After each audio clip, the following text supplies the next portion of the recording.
I'm an any percent elitist until I get 1.0. But yeah, good luck. Hope this race stays close the whole way. Yeah, no bongs. All right, so Lori, are you still having trouble watching the stream without any delay? I don't understand anything. All right, let's see here.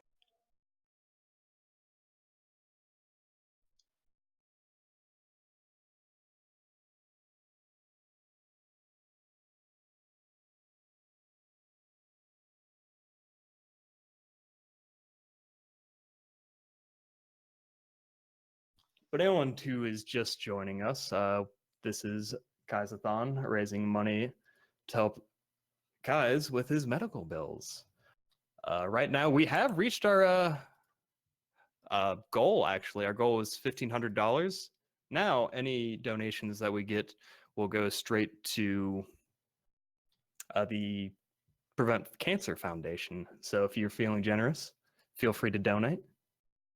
Keep watching. We have all weekend.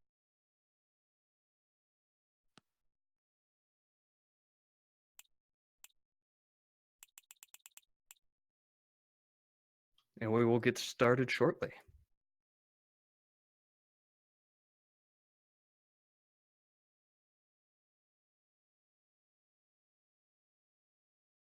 I guess while we're waiting, I'll go over some of the stuff about Odyssey for the rare amount of people who are new to it. This is the newest 3D Mario speed run game, and also the newest 3D Mario game in general. Last time we had these huge games was Galaxy 2 back in 2010. And if you want to count 3D Land and 3D World, go ahead, but I don't. But this game has grown very, very fast since its release in October. It's gotten over 2,000 players on speedrun.com, and we're getting very close to topping the king, which is Mario 64. So having a very old Mario and very new Mario at the top is insane. Yeah, it's super fast-paced, and when two runners are this close to each other and this good at the game, can make for a real race. So hope we get entertain you guys. I'm just gonna admit, this is the first Odyssey run I've ever seen. Oh my god! Well, so I am going to be the normie Odyssey pit. Look, I own it. I still haven't played it. So I'm going to ask some questions. One of the greatest games of all time ever made. All right, I got everything set up now. All right, you do? All right, then. Give me 1 second. I'll tell you I'm going to mute for 1 second so I can get the timing pretty good. Oh yeah, my capture card has a bit of delay, so if I start later than Bayleef, just know that's why. All right, Lori, I'm going to mute, and then I'll say in chat when you will start the countdown. So just give me 1 second.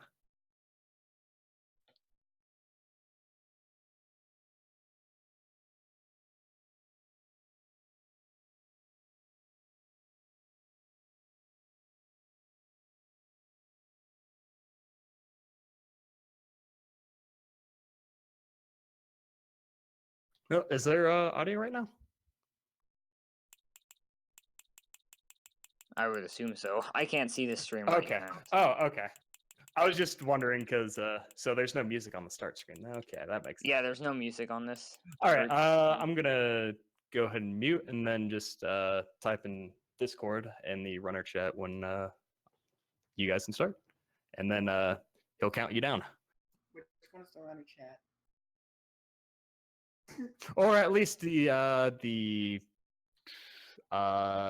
the general chat. How about that? Thank you. Okay.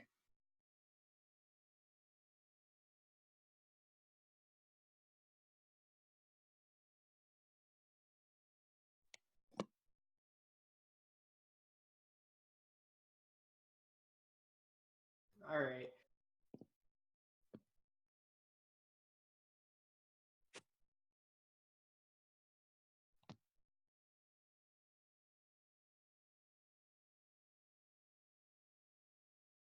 So I'm given the word that I'm good to count down. So we'll see the start in 5, 4, 3, 2, 1, go. Alrighty. So Super Mario Odyssey is the newest Mario game there is, I believe, not only in just 3D, but in general, it's the newest game we've seen. So there might not be strats as advanced as you've seen in other Mario games, but it is not as much time to be developed, and for what we have, I'd still say it's pretty alright. So, coming up here, the first part of this game, you're going to see this intro level, this Cap Kingdom. One thing you immediately see is, to get moving, what happens is you see a little spin, followed by a ground pound, followed by a roll. Or in Hanmi's case, you just kind of saw a dive and a roll. And what can happen is, when you dive, or not when you dive, but when you ground pound into a roll, you can start rolling at a much faster speed than if you just initially roll and wait for your roll to build up momentum.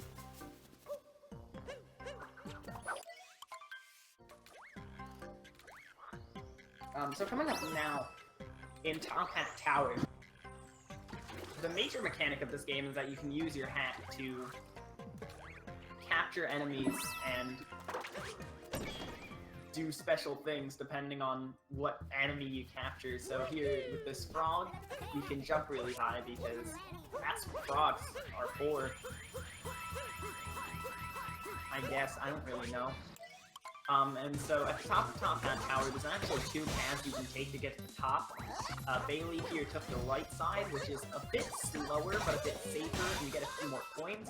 Omni did the trickier yet faster left side here, but messed it up, so decent on the backup at least. Topper, very easy boss. Topper is the first of the 4 Broodals in the run. And the Broodals in this game, for those who don't know much about it, the story is that Bowser and Peach are trying to get married. Peach isn't really into it, but Bowser's trying to marry Peach. And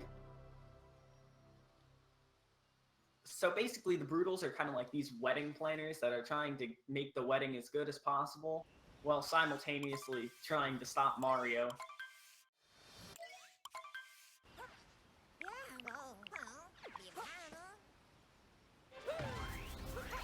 Oh, I messed something up. I'm good. Alrighty.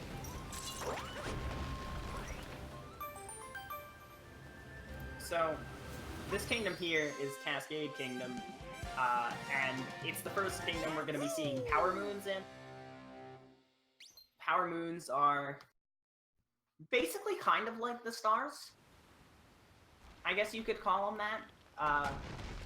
But they're going to be mainly used for powering up our ship, which you're about to see Bayleef come up on. That ship is the Odyssey.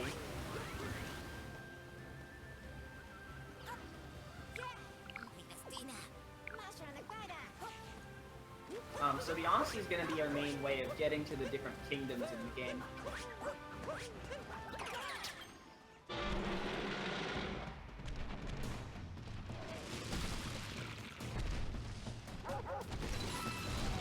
But we need Power Moons to currently repair the Odyssey.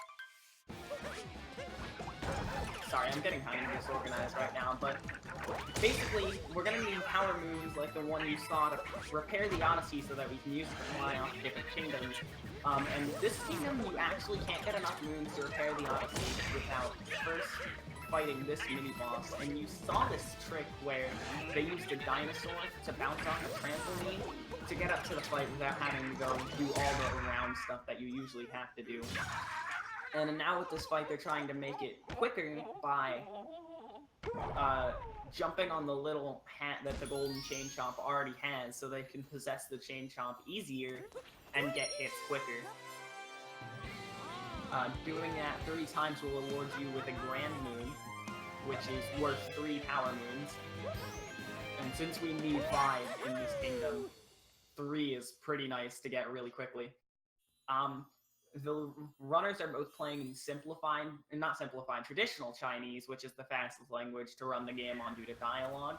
In the English version of the game, the moons are actually called multi-moons, but they're called grand moons in this language, and I honestly just think that's a better name. It does sound better. Yeah, absolutely. I mean, the past 2 Galaxy games had grand stars, so grand moons kind of makes more sense. It also kind of rolls off the tongue better. Speaking of rolling, you saw we still only had 4 moons, and we needed 5 to power up the Odyssey, so you have to go over to that cliff side to get your last moon, so you could power it up. You see Bayleef shaking the camera here. And I guess I should mention, actually, something about getting that cliff moon 5th. This is not actually quite the fastest route you can go through this, but both of these racers are playing on the digital version. Wait a minute, I don't know. Okay, I actually don't know anything about the languages in this game. I'm trying. But both of these racers are playing on the digital version of the game. Which does have faster load times than physical, but on physical you can kind of like do something with your Switch to keep it on the 1.0 version of the game, which has some faster skips that you're not going to see these racers do. But now that I have that covered, we're in the Sand Kingdom, and the Sand Kingdom is the first really challenging kingdom in the run. You're gonna see a lot of quick movement here to get moves that are kind of all over the place in this kingdom. There are some kingdoms where you kind of go on a set path and don't really follow too much of the exploration, but in this kingdom in particular, you're gonna see a lot of the kingdom. Such as this bird. This bird moves on a cycle from when you load the area, this main area. So getting it can be kind of tricky if you don't move fast enough. Some people opt to get it at different parts of the kingdom even. I usually like getting it as soon as possible because it can be easy to miss if your later kingdom movement isn't perfect. But, yeah, again, it's really just, as of right now, one of the more unique kingdoms, because you see them going all over the place. They're going all the way over to the sand dune to grab a quick moon. Then you're going to jump on this ice thing here and get on top of this arc to get a moon, and that's faster because you're usually supposed to use a bullet bill to get over on top of that, but you don't have to, and now you're in the ruins, already with a later moon of the ruins. Holy.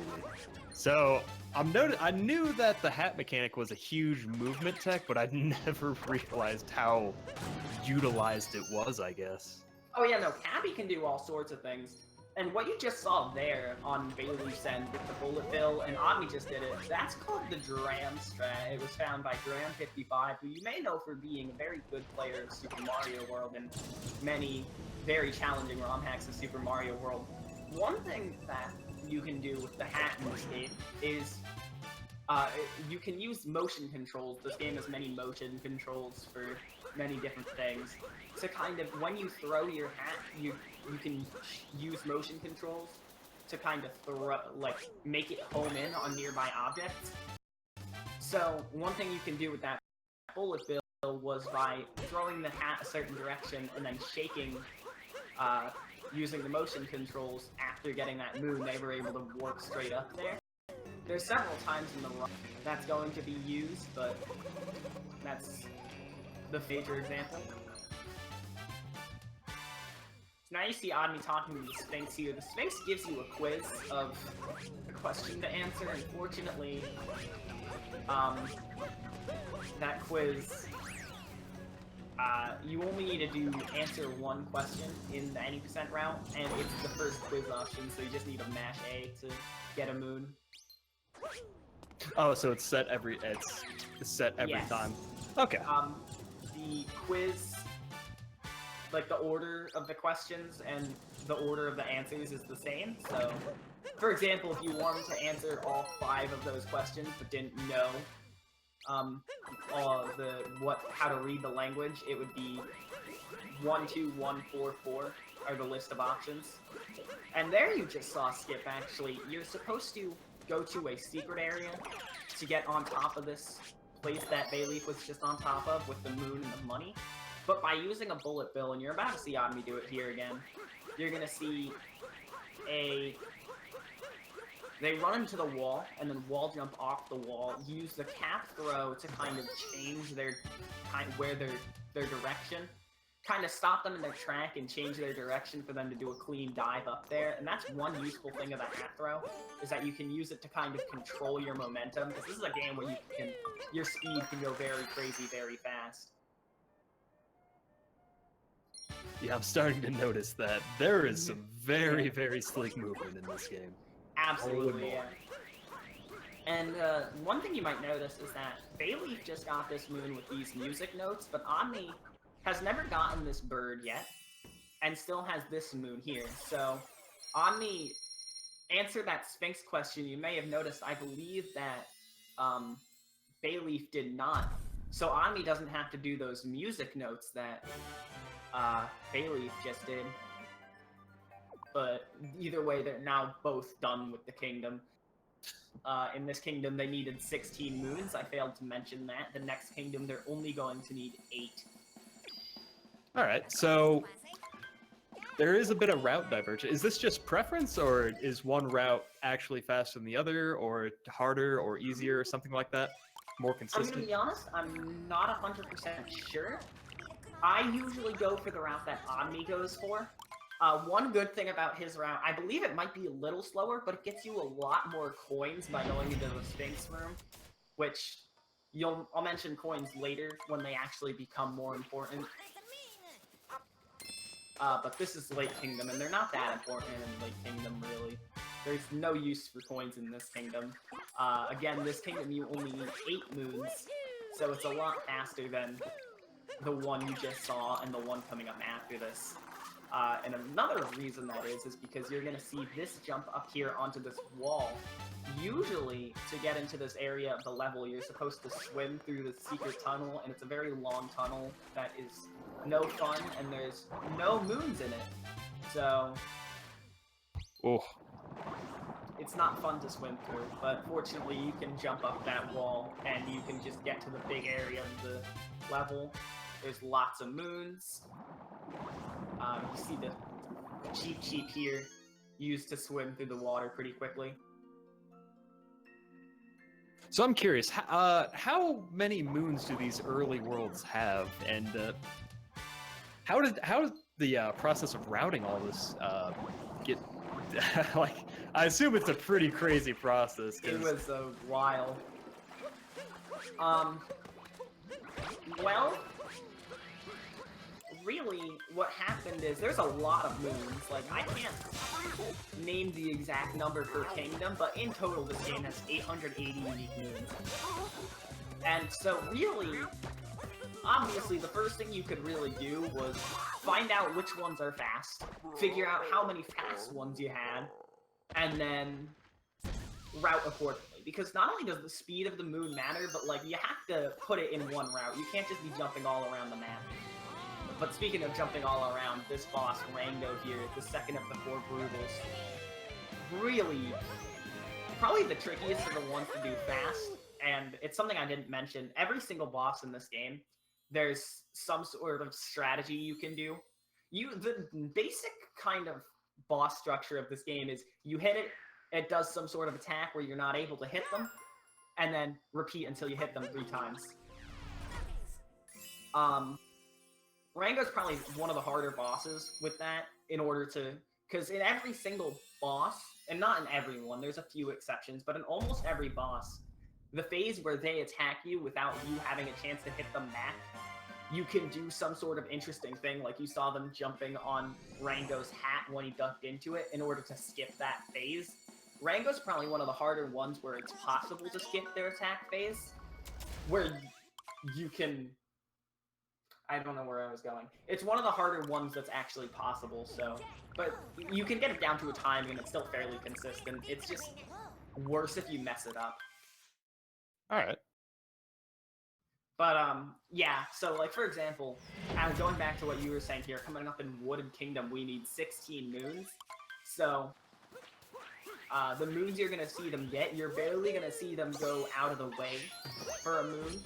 A lot of the moons, you're gonna see, like, a straight path through, like, technically where the game wants you to go, in terms of, like, each kingdom has its own kind of story to it. But you're gonna be seeing enough moons on the beaten path for the game to be like, okay, you can go to the next kingdom now. And one thing right on the beaten path is this shopkeeper, if you have 100 coins, at every kingdom with a shop, you can buy a moon. It's 100 coins in every kingdom, and in the course of the any percent route, you buy 2 of them, so you need 200 coins. And you may see Omni is already doing way better on coins. Already bought a moon and still has 130. Every time you die in this game, you lose 10 coins, so if he dies a few times, he still might not be that good, but 130 is a good number after the shop. Alright. Yeah. And after that, you're supposed to... This area is kind of weird. You're not supposed to be into this part of the level until a lot later, but by using specific jumps, because this game just has all sorts of movement options, you can get up there to that waterfall and skip having to talk to another Sphinx, and you can just kind of go around it into this area where you're supposed to talk to the Sphinx to get to, but you don't have to. Kind of just taking a moment to appreciate Admiral Mario's hat. Oh yeah, no, the captain's hat. Oh. Yeah. Is that on... Is that on the entire... Oh, if that's on the entire... It is. Oh. Cappy... Cappy's the character that is currently possessing your hat, by the way. Cappy kind of makes himself a captain's hat the first time you pilot the Odyssey, and then it defaults your outfit that you're wearing to the captain's hat, and you don't really change outfit in any percent, so... I love it. I'm in love with this game. There is still the normal Mario hat in the wardrobe, and my personal favorite is in each kingdom you can buy like 1 or 2 costume sets.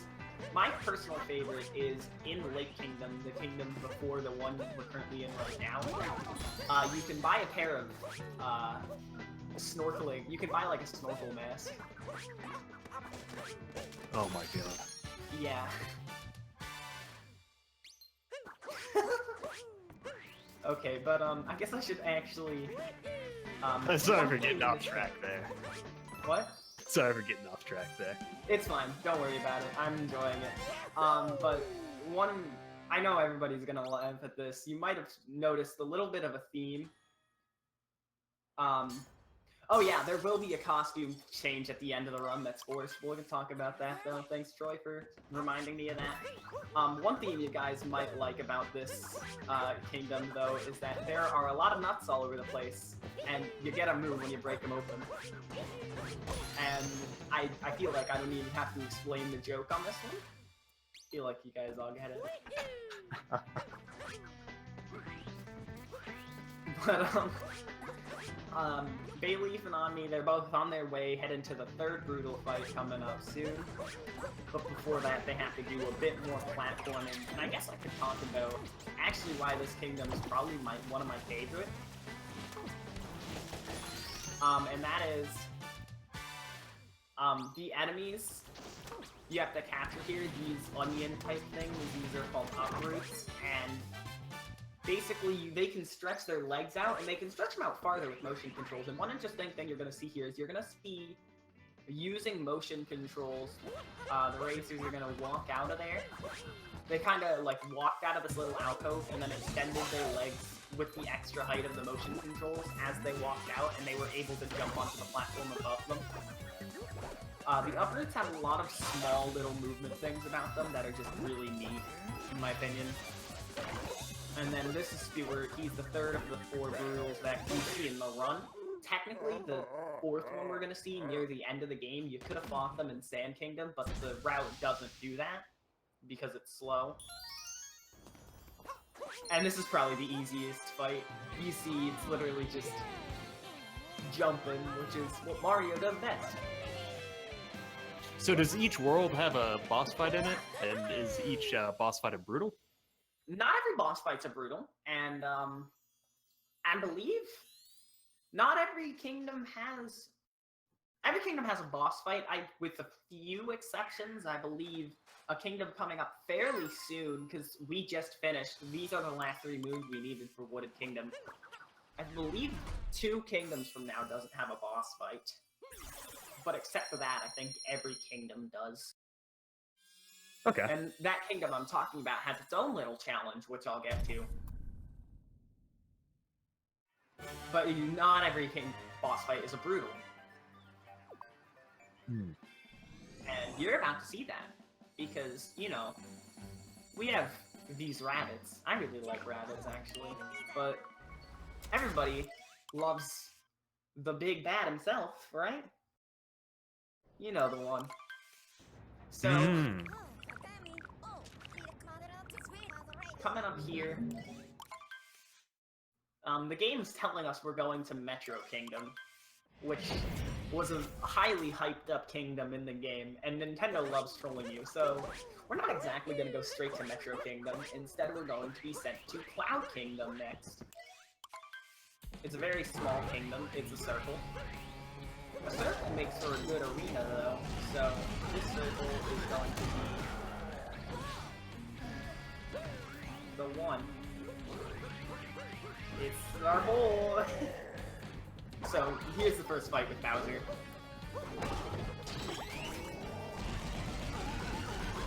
So, when it comes to Bowser,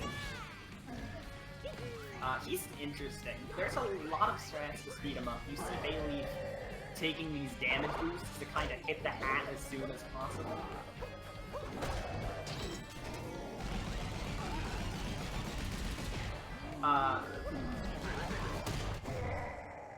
So the strategy of this is to get to the hat as soon as possible, and this is the fastest way to do it. It's also risky, because if you hit Bowser's hat and try and take it while you're too close to Bowser, Bowser can actually steal it back, and that'll waste a cycle, which you do not like to see. But both racers do a very good job on the fight. And technically, yes, even every kingdom has, like, a technical, like a more... Most kingdoms, some kingdoms don't at the end, but most kingdoms have a boss fight other than a brutal at the end of it, but if they don't have one, they have some sort of special event. Which you won't see any of those. I don't think you'll see any technical kingdom clears except for late, and the ones that kind of require you to clear them to move on. Ami taking a death here on that jump.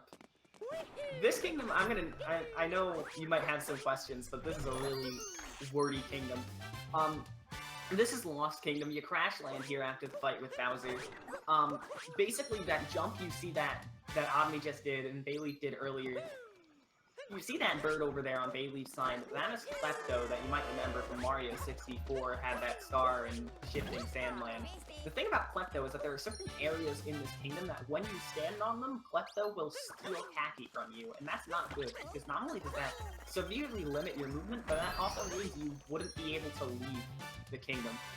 But what you can do is you can kind of sneak around those areas and get to Klepto himself. And then by going close enough to Klepto, usually he tries to run away with Cappy. But by making him run away, the game thinks he already has Cappy. So now once they kind of do that thing that Omni just did, where he can kind of like launch off, now they basically have full access to the kingdom without the worry of Cappy being stolen. Unless they die. They could die, and then Klepto might be a problem again. One question I have: how costly are some of these deaths? And are some deaths more costlier than other in certain kingdoms, or? It depends. There are checkpoints in several places, and when you grab a checkpoint, you respawn there. Usually if you enter a loading zone of some sort, which you might see in a few kingdoms, you'll start at the beginning of the room you loaded into. Some deaths are very costly. Like, there's an area coming up in the next kingdom that you're going to see very soon because both racers are now leaving Lost.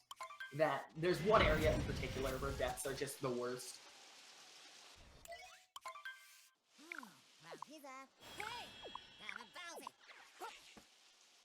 And speaking of kingdoms, we're finally in Metro Kingdom.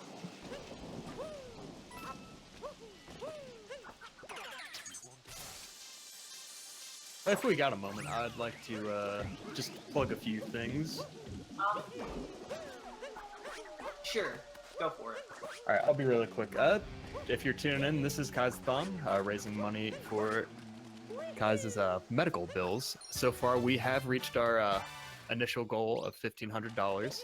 Anything raised past this is going to be donated to Prevent Cancer Foundation, the organization, the charity that all the AGDQ money goes to. We do still have incentives coming up. The next incentive we have is Mario and Luigi Partners in Time for the Fallful cutscenes.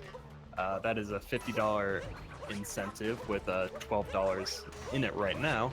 But if you type incentives, incentives in chat, the spreadsheet will come up there and you can see what else you can put your money to.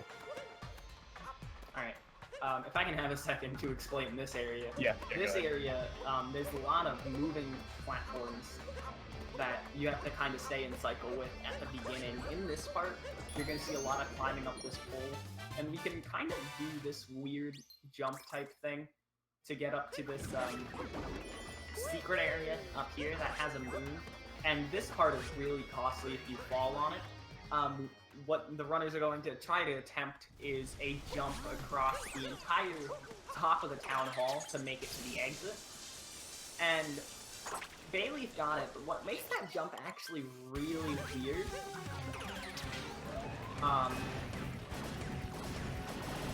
there we go, is usually you're supposed to go around the side of the wall there. So the camera tries to do that while also staying locked on Mario. So in the part where it's most important for you to like get your hat ready to get some extra height and distance, the camera just kind of starts disagreeing with you. But if you make it out of there, you make it to the Mecha Brutal boss, or the Mecha Wiggler boss fight, my bad. So this is one of the non-brutal bosses.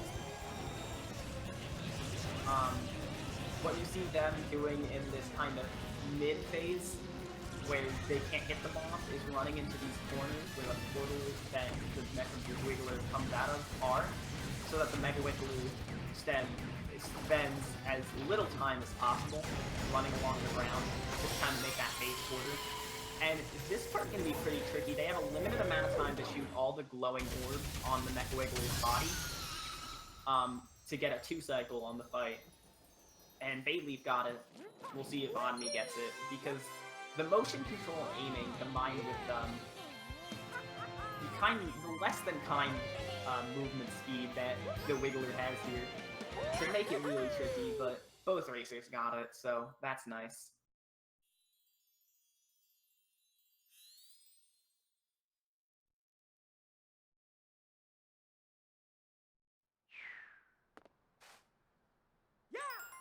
So now that that boss is gone, it's time, let there be light. The rain has stopped in the kingdom now, basically, and now you basically have time to explore the city. And this kingdom, you need a lot of moons. You need 20 moons to get out of this kingdom, which is the most moons you need for a single kingdom. Another little warp strat here, you're gonna see them throw their hat, get this moon, and then Bayleef messed it up. You can use motion controls to get onto this spark thingy and just go straight to the center of the city. Oh, Bayleef's going for this strat. Okay, so using motion controls and the turning of the scooter, you saw Onmi get the warp strat. You can use the scooter to clip into the cage that the moon is in, and get it without having to use the remote control car that you usually are required to use for that moon. There's another little Cappy warp there. and this is the greatest moon in the game. You talk to a guy, and he's like, "Thanks for being my friend," and you get a moon. What a kind individual. Yeah, I mean, he was looking for a friend, and you came over to be a friend, so... I just love how you just launched all the way to the bench. It's like, oh, hey, what's up? Yeah. Say, hey. Hey. I mean, maybe he was just impressed, I don't know. Hey, ladies. He's just chilling. Yeah. Hey, if I was sitting on the bench and a man launched himself from the top of a building to sit next to me, I'd be impressed. One feature that you saw Bayleef use kind of closer to the beginning of the run, it was Omni who used it. Bayleef did a different route. You can, when you get a checkpoint, use the map screen to work to checkpoints. So when you got this checkpoint in the rainy section of the level, at the top of the town hall, you can work to it in the light section to get some of these moves quicker.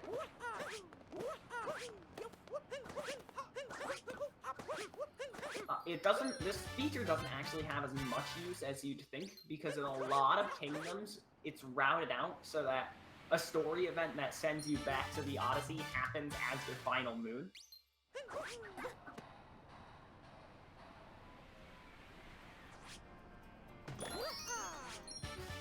And it turns out that the top of the town hall makes a great diving board.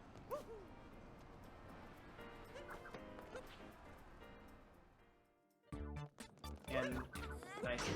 That was really hard to find, but I don't know how anyone, like, there's some really weird rumble stuff in this game. Using Joy-Cons and like HD rumble and stuff that's on the Switch to find some moves just hidden in the floor. I don't understand how it works.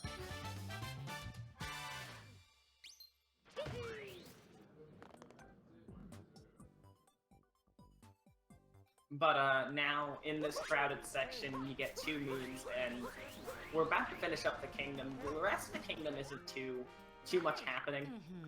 You're gonna basically start the story quest and then talk to 2 people involved in the story quest, and they're gonna give you moons, and then you're just gonna leave with the quest, like, a third of the way done.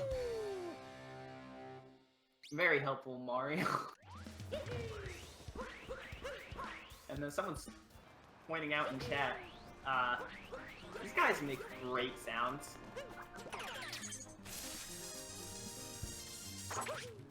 When you talk to them, so I think we should appreciate that, especially this one coming up.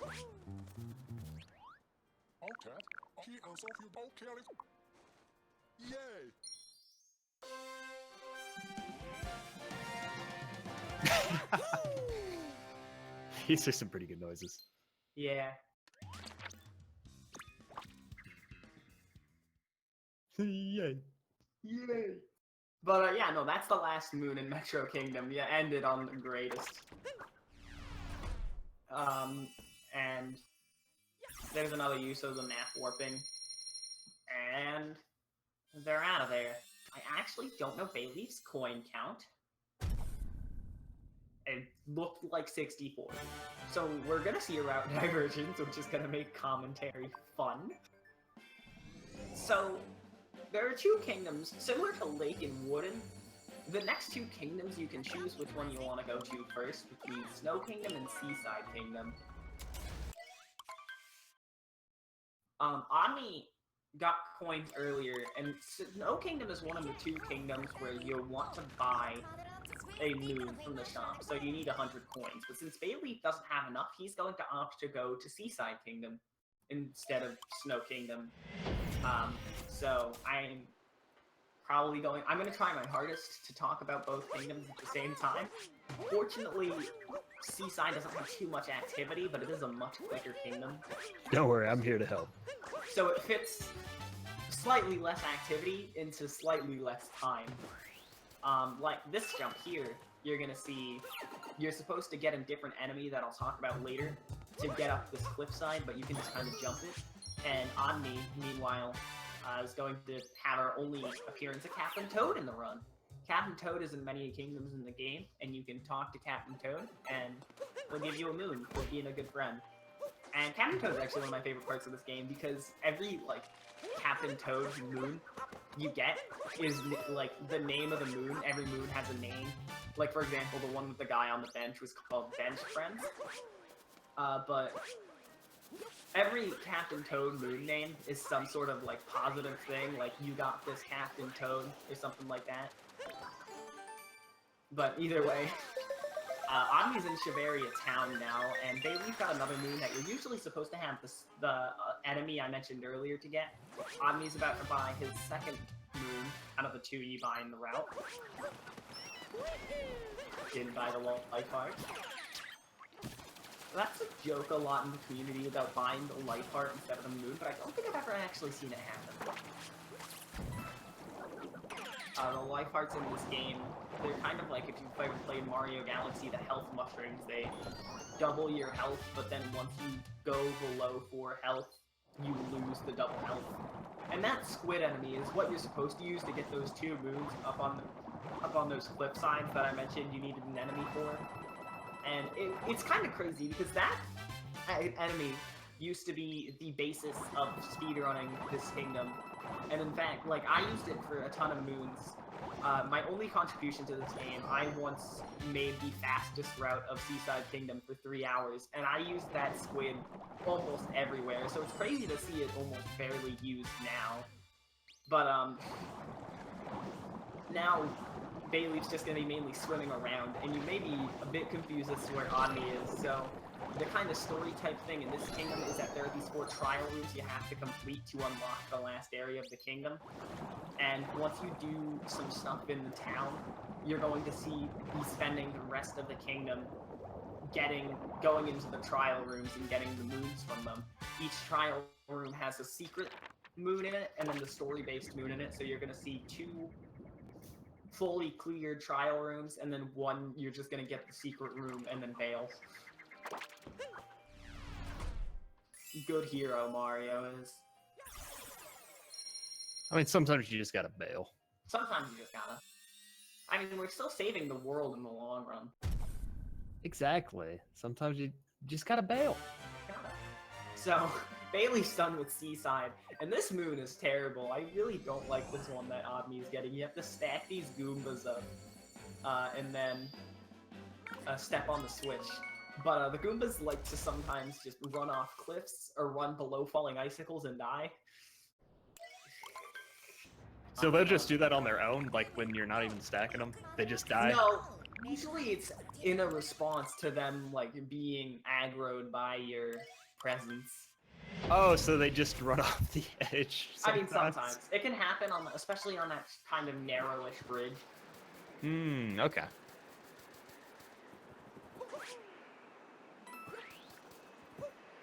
But yeah, no, Bayleef's heading into Snow now.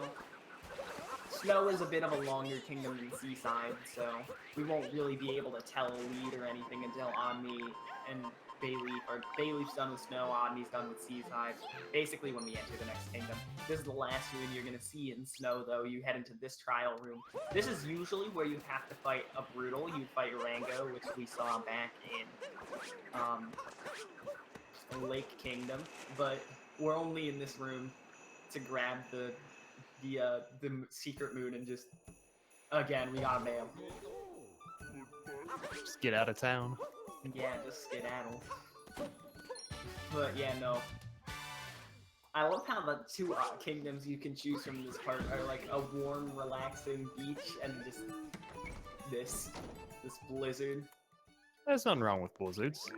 I know, it's funny how they're just polar opposites. Polar opposites. Hey. No, yeah, no. I'm getting back to Seaside now. Bayleef's buying the second moon. Not only is it good that Seaside exists in case you need more coins, because you don't have enough for Snow, but there are a lot of coins in Seaside.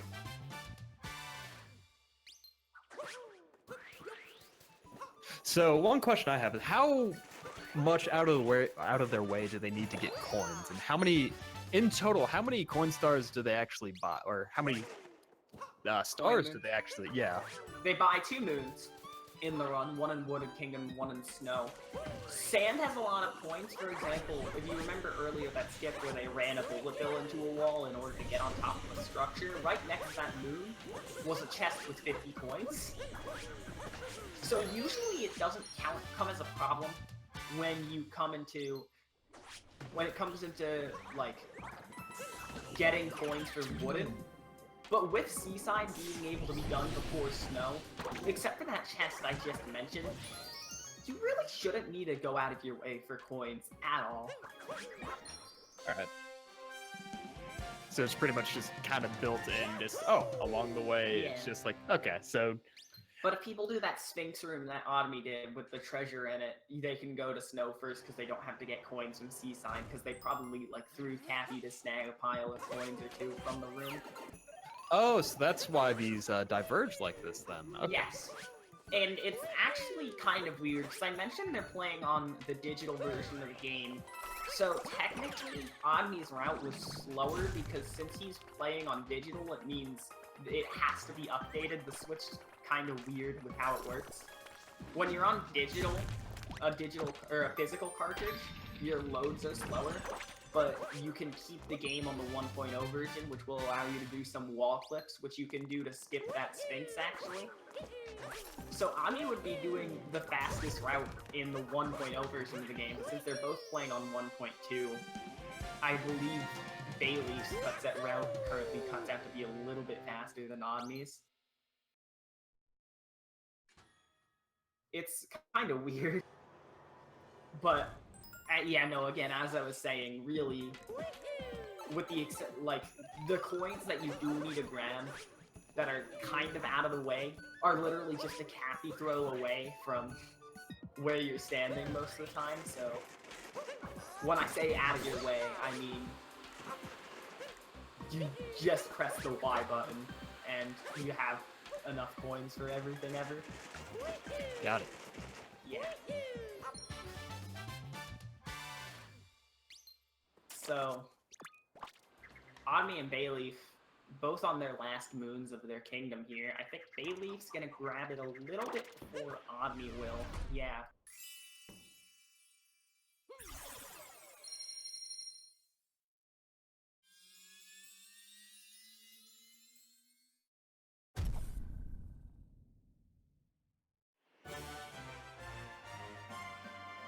So, now they're both headed on to the next kingdom.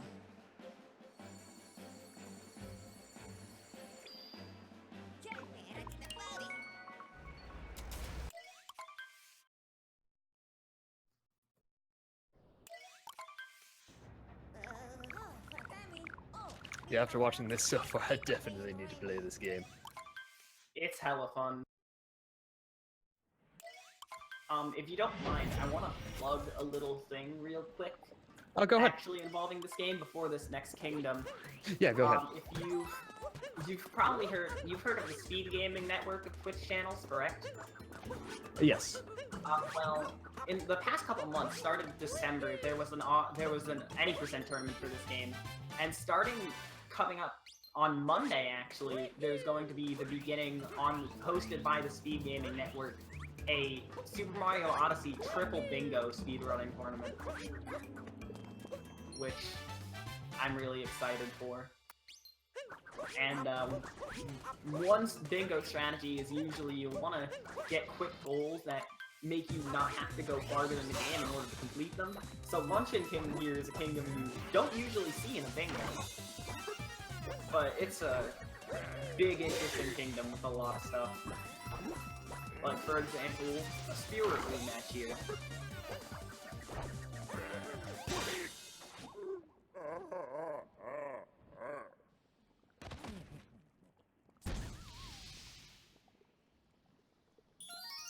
Oh yeah, also being hosted, not by Speed Gaming, but by the Odyssey community, because a lot of people missed the first tournament. There is another any percent tournament going on. I believe that the channel hosting that is Odyssey community. And that's just for any percent, which is what you're seeing right now, hey! But after this brutal fight, a lot more of the kingdom opens up to you.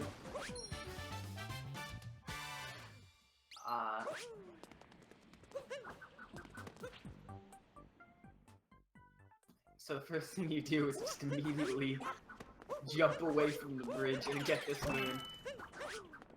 This bridge is kind of weird, because you could very clearly make it to the other side. However, one thing I didn't really mention too well, because it's not that obvious in Kingdoms where it's not obvious, is kind of the sequence. So there are these story... As I mentioned earlier, each moon has a story it wants you to follow. But the thing is, there's a lot of moons that until you clear certain events in the story sequence, there's certain moons that just won't be there. Oddly, unfortunately, fell trying to get this moon and is taking a death. But yeah, so you could make it to this town before beating the Brutal, technically, but there wouldn't be any moons here for you. So sometimes the runners have to do things in a certain sequence in order to have certain moons appear.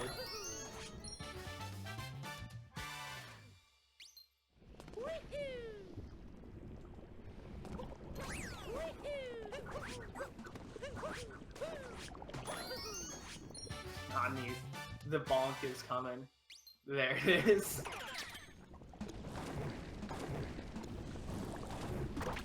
So I've noticed on some of these food thing related things, the walls pretty much. How hard is it to get on those certain like spots of geometry there? It's not that hard, and you might have noticed there was a moon on one of them.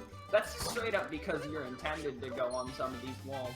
Some of these walls it's a little bit harder, but the ones you have to actually go on in this route are pretty simple. But there are harder ones.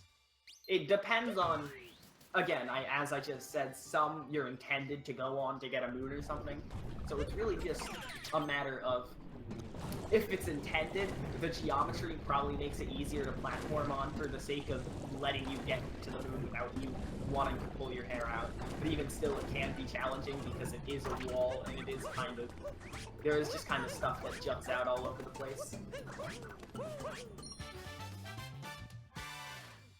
And seeing Bayleef get up these lava things here, you notice it was kind of weird because you used the kind of dash attack of the lava bubble there, the Kodabu, to get some momentum to make some of the jumps up the lava walls.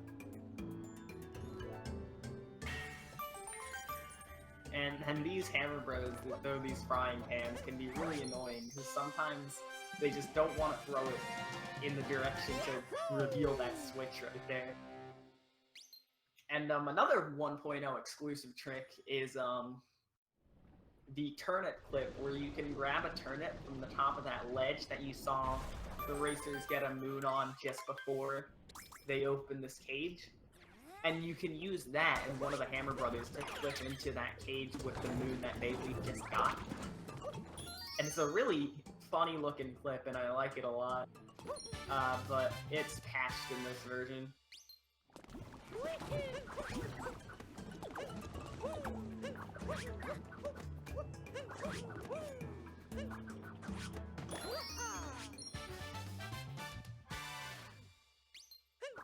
So, Bayleef's almost finished.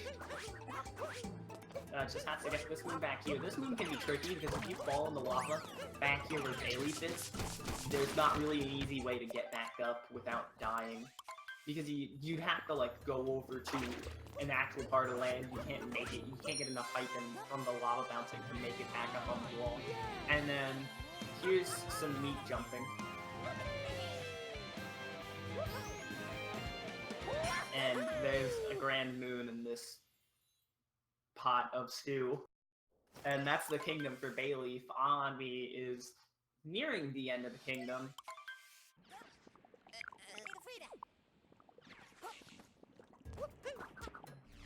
Just gotta get this moon. Oh, that was scary. Holy moly. That was really close to the edge there. The more I watch this, the more and more I want to get into this game. Oh yeah, I believe the Discord for this game, for running this game, is currently partnered. So you should just be able to type in discord.gg/SMO speedruns, and you can get to the Discord. It's a huge place. There are a lot of people constantly wanting to run, race, and just talk about the game.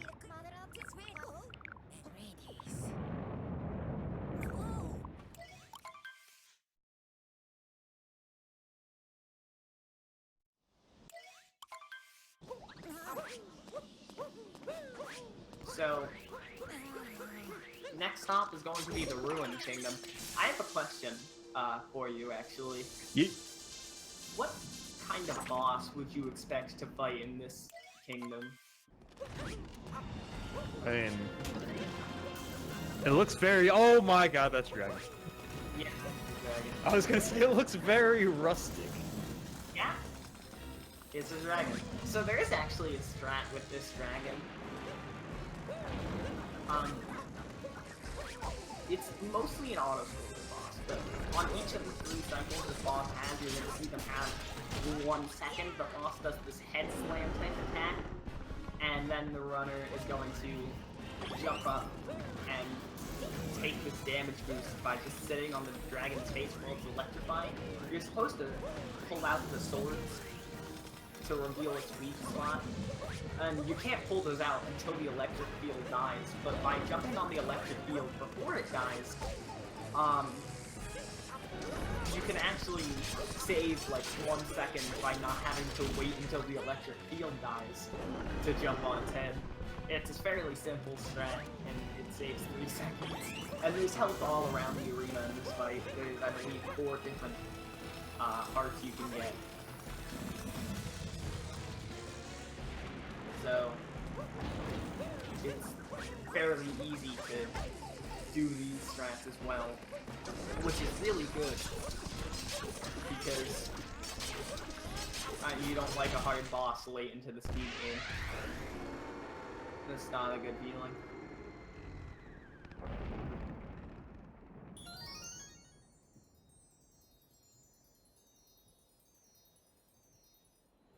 And that's the dragon.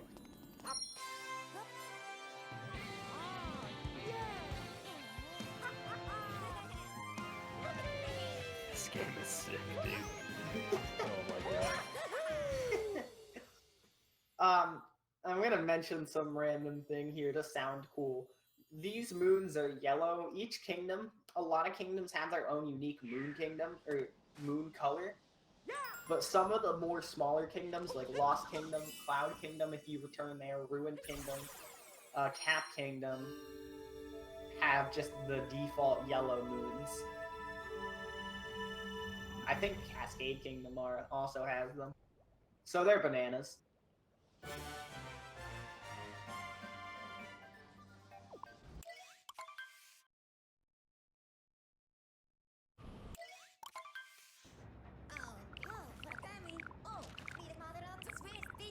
So now that the dragon's down, the next kingdom you're gonna see is Ruined Kingdom. This is Ruined Kingdom. Bowser's Kingdom. Which is, we're almost done. We have 2 more kingdoms, including Bowser's. Bowser's is kind of an anomaly to me, because for some reason, you do need to finish the story of this kingdom, which is fight Bowser at the top, I guess, in order to leave the kingdom. But doing the story on its own only gives you 6 moons, and you need 8 for the game to let you go to the final kingdom. So you're gonna see 2 random moons be collected as you traverse through this kingdom.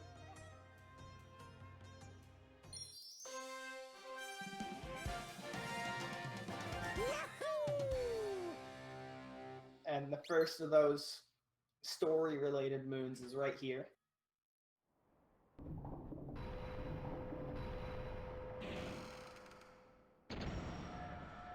Yo, this world seems so sick.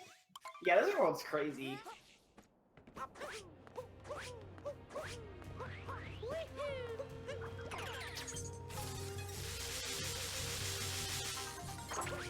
Botany is too cool for birds. They all.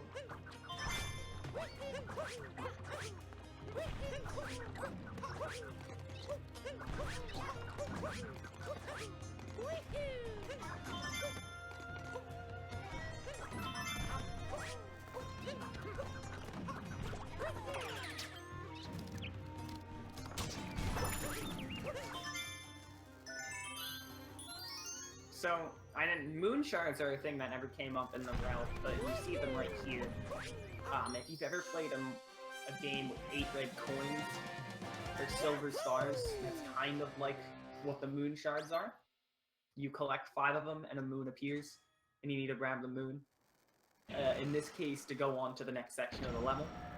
Okay, so these are... you just need to grab a moon to move on to their story progressions. Okay. Yeah, that's what really every story progression is in this game. Like, when you see it fight a brutal, and it drops a moon, and then plays a special cutscene, you might notice like how some moons have that special cutscene. That means that moon will progress the story of the kingdom. Okay, got it. Yeah, like this one won't progress the story of the kingdom. It's kind of sitting on the wall.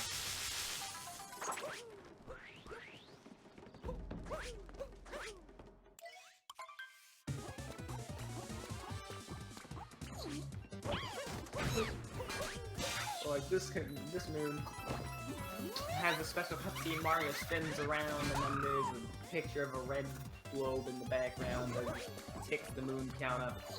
It's very dramatic.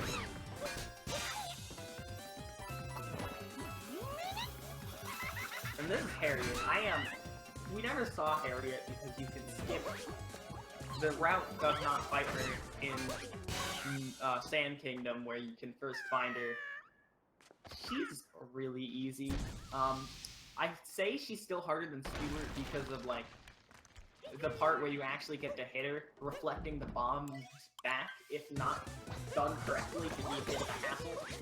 But for the most part, it's a very simple boss. And this kingdom, also, you not only have to do Harriet, but you also have to do a rematch with Topper, who you see has a lot more stats than he did in Half Kingdom at the beginning of the run. But still not all that challenging. Although Bayleef. Okay, there we go.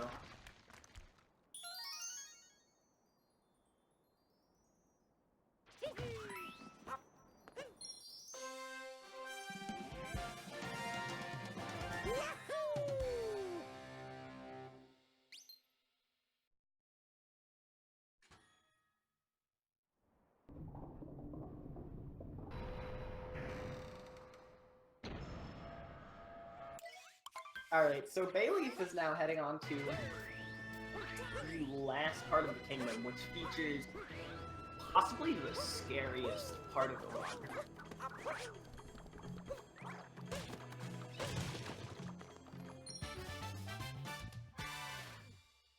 Also, whenever there's a moment, go ahead and tell me. I got something to read off.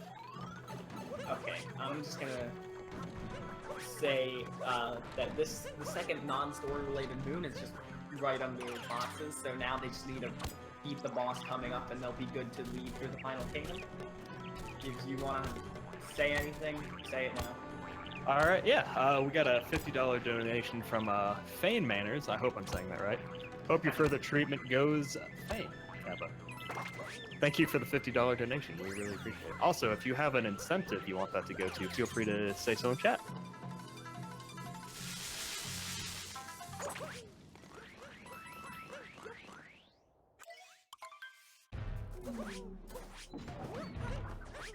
Alright, so coming up here we have the Mecha Brutal. And right at the start of the fight, you're going to see a strat. You're going to see some crazy jumps onto the legs of the thing to climb up it.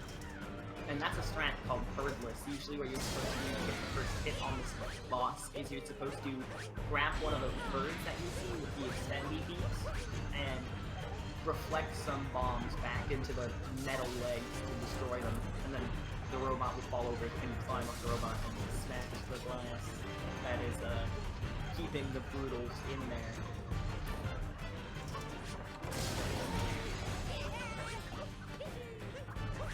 Omni gonna do the same thing. Let's see. Omni doing a different kind of variation.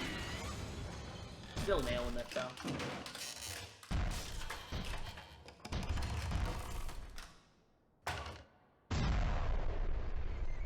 Don't even need to worry about it.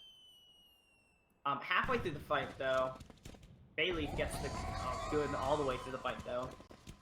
The mech has these invincible legs. And you can't hurt it while it's invincible because you know what invincibility is. Oh, Omni fell down. After the first hit, the little circles on the side of the legs, you can climb up those using the bird, so it makes things a little bit faster. But it's still a very challenging fight to recover from if you mess up. Omni just going for some of the birdless jumps again to get up to this brutal. And they did work out.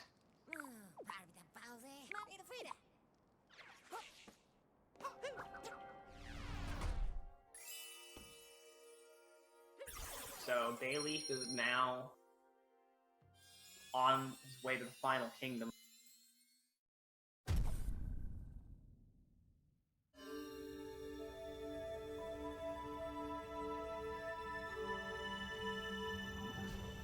Whew.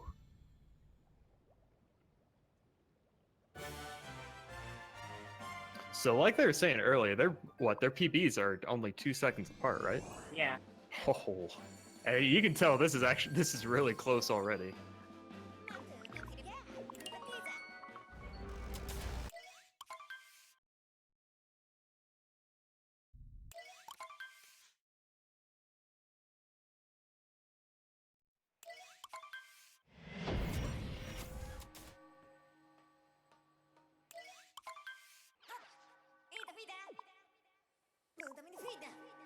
Sorry, so I got some stuff in the background fixed now. So this final kingdom, here's the costume change I mentioned earlier. Now we're in a nice little wedding outfit for the Moon Kingdom. Because as I mentioned, the story is Bowser trying to prepare for a marriage with Peach, and that marriage is happening on the moon. The low physics are in effect here, and here's one of the big, if not the biggest skip in the run. You're going to see there's a Sphinx over here, and what you're going to do with the Sphinx is you're going to do a specific set of jumps off of it, and you're going to be landing up here. You may see that cave exit. Usually you're supposed to go through this very long cave, and it's very challenging in a speedrun because the main thing about the cave is it has a lot of like moving platforms that you can skip by doing kind of specific stuff. So it's great to skip that cave. It saves several minutes doing those jumps. So it just lets you get to this boss fight really quickly. And this is the rematch against Bowser, who we didn't see since Cloud Kingdom.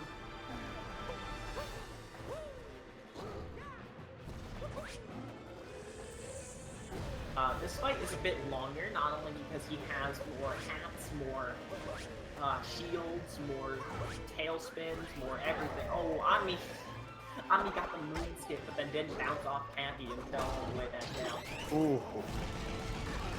But, yeah, no, Bowser not only has more hats, more tailspins, more, boxing glove shields, I don't know. But Bowser also has a flame attack, which he uses in between cycles.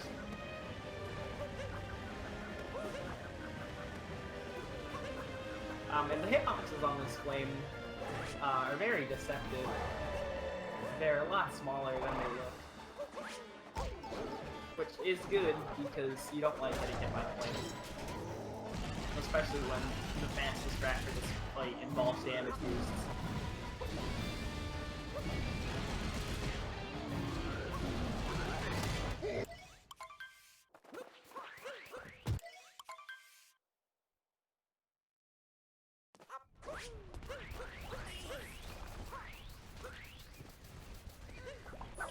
So now the final section of the game. This is absolutely crazy the first time you see what happens here. Oh. Yeah, you use Kathy to possess Bowser, and you play as Bowser as the moon is crumbling, and you have to escape the little cavern that they're inside. I really need to play this game. You do really need to play this game. It's amazing. I want to see Bayleef go through this skip, actually. There's a really hard skip. It's not that hard if you practice it. Like, there's a skip coming up that's really risky, and it takes like 3 seconds if you get it. So I want to see if he goes for it, if he gets it. He's going for it. He got it.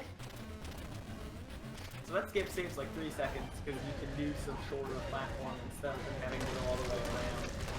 So time is coming up for Bayleef, correct? Time is coming up fairly soon, yes. Alright, and it's when he gets on the... he turns into the spark thing?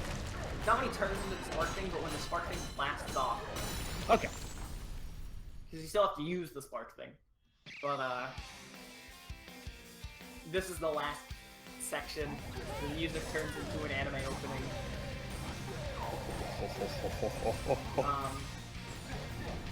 One thing about Bowser is you can use these fireballs, and you're supposed to hit these pillars 5 times, and by using the fireballs as a ranged attack, you can use them to destroy the blocks surrounding the pillars from farther away, which means you won't have to do as much running around to hit these pillars, which is nice because it saves you a little bit of time because you have to run around less before heading to the middle where the ending spark pylon is.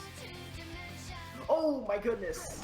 Oh no, Bayleef, a block broke below him there. That sends you back to the beginning of 2007. Oh, wow. Oh. Yeah, so... Dang.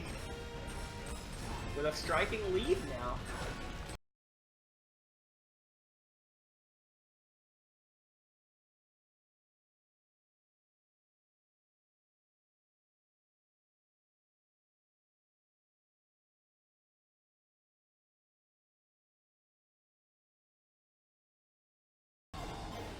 So Admi is now into his final section. Let's hope we don't see another death.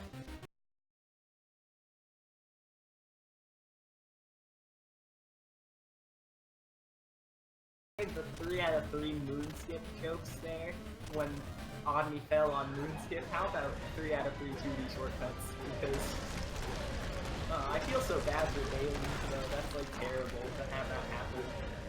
I remember one of my earlier runs, I was gonna PB by like 3 minutes. I was gonna cut to 130, and then I fell in a hole, and I lost over 2 minutes, and I only PB'd.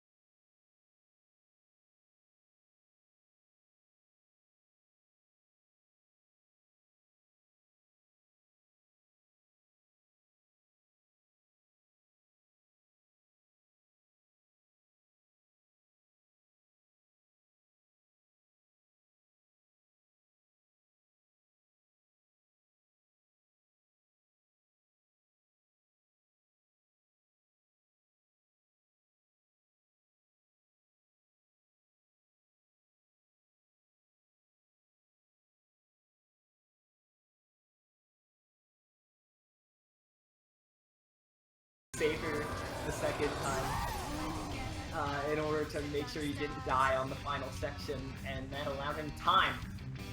And he's done as well.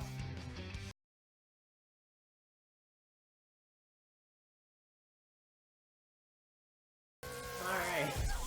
That was the Odyssey race. That is an intense game. Holy moly. There's a bit of downtime between each kingdom, but once you're in a kingdom, you're in it from start to finish. Good race. Good race.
Fort is a pretty nice place. There's a lot.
What? Yeah, can you do it? Yeah.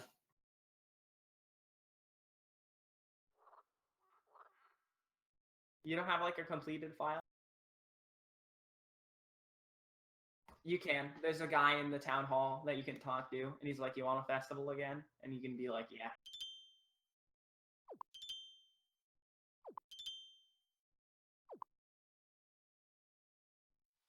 Yeah. No.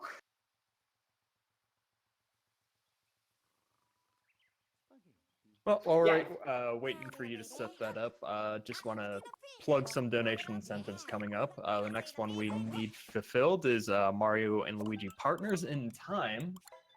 $50 total for that. We have $12 raised for the Fawful cutscene. And that run is later tonight it'll be around, well, in the morning, at around 4 a.m. in the morning. Oh, fun. I'd recommend if you can stick it out, though. Partners in Time is an amazing run. Indeed, indeed. That is the next donation incentive, but if you want to look at other incentives, I'll go ahead and pull them up in chat here. If you follow that link, it'll have all the donation incentives you can go to. And again, since we have met our total, any more money raised will be going to the Prevent Cancer Foundation, which you know from AGDQ.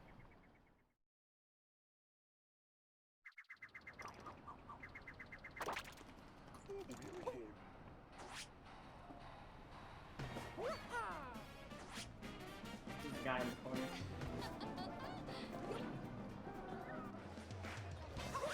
Yeah. I don't know if it's in the corner of the hall. I was just pointing out there's a guy on the corner of the building when you went to the town hall.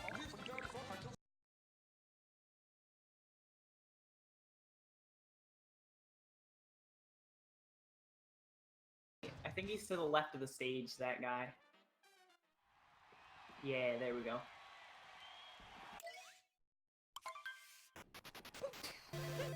Your guess is as good as mine. Find the festival.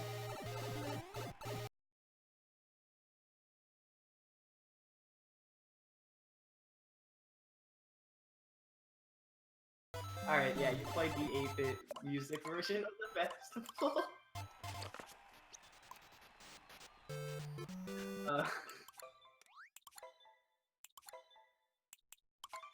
This is crazy.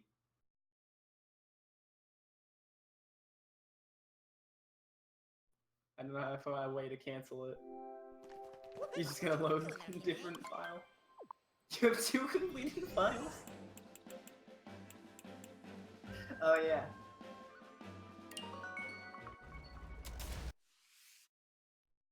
I think just click the first option when you talk to that NPC.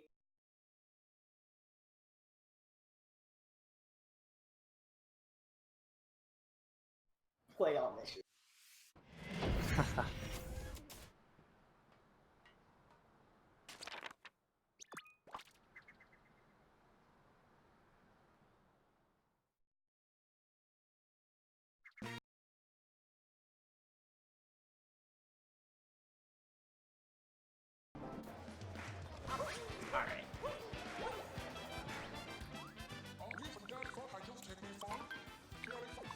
I always get so worried when this game takes longer to load.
Nice. Thanks for coming out today, for playing this game with us. Thanks for everything, really. It was a pretty neat race. Also, shoutouts to Omni, who's not in the call right now, but was the other racer. And, yeah, well, let's not dwell too long on it, because we have the greatest game of all time coming up next. Oh, I'm seeing the stream of it right now. This game looks hot. You better be ready. All Bayleef, right. are you ready for Minor Ultra Adventure? Alright, let's go. All right. Anyway, thank you, Odme, Bayleef, and Lori for coming out, No problem. showing off Odyssey here. Sick game. Play it, because I know I'm going to after seeing this finally. Thanks for being with me this whole time. I've done a lot of commentary for this game, but I've never been in a situation where I've had to simultaneously talk about what's going on while just answering questions. It was a fun time. Not a problem. Anyway, again, thank you so much, and we're going to switch